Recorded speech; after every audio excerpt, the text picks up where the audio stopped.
جاوید صاحب نے ایک بات کہی اور وہ یہ کہ مذاہب کی تاریخ چند ہزار سال سے زیادہ نہیں ہے، یعنی وہ 7-8 ہزار سال، اور انسان اس سے پہلے کا ہے، اور یہ جو مذاہب شروع کیے ہیں یہ تعلیم یافتہ لوگوں نے کیے ہیں، لیکن ساتھ میں انہوں نے جو اس کا ایک چیز ایڈ کی ہے وہ یہ کہ مذہب ایک عرصے تک رہا اور اس کے بعد وہ ختم ہو گیا، پھر دوسرا مذہب آیا، پھر تیسرا مذہب آیا۔ اس سے یہ پتہ چلتا ہے کہ خدا فانی ہے۔ جی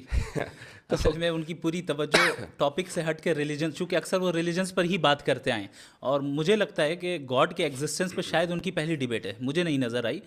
تو وہ گاڈ کے ایگزسٹنس سے ڈائریکٹ خدا تک یعنی اصلی بندے سے پہلی ڈیبیٹ ہے، جی اصلی بندے سے پہلی ڈیبیٹ ہے۔ اور یہ صرف انہی کا نہیں بلکہ پورے ایتھیسٹک ورلڈ ویو کا یہ ایک طریقہ رہتا ہے کہ وہ یہ پریٹینڈ کرتے ہیں کہ ایتھیزم ڈیفالٹ پوزیشن ہے، جی ہاں، جبکہ ایسا نہیں ہے۔ اگر ہم تاریخ میں دیکھیں تو جو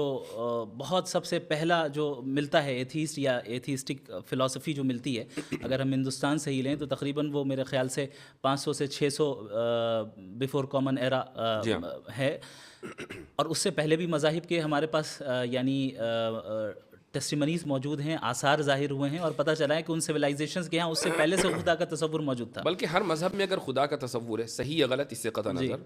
تو اس کا مطلب تو یہ ہوا کہ جب سے مذاہب ہیں تب سے انسانیت اس بات کے اوپر متفق ہے کہ خدا ہے۔ خدا کی تشریح میں تو اختلاف ہوا ہے، تو یہ تو یونیورسل ٹروتھ ہوا۔ صحیح، اور جہاں تک ان کا یہ کہنا ہے کہ مذاہب آئے اور چلے گئے، خدا فانی ہو گیا، تو وہ مذہب غلط تھا اس لیے فنا ہو گیا، اس کا خدا کہاں فانی ہوا، خدا تو باقی ہے، صحیح مذہب آج بھی باقی ہے۔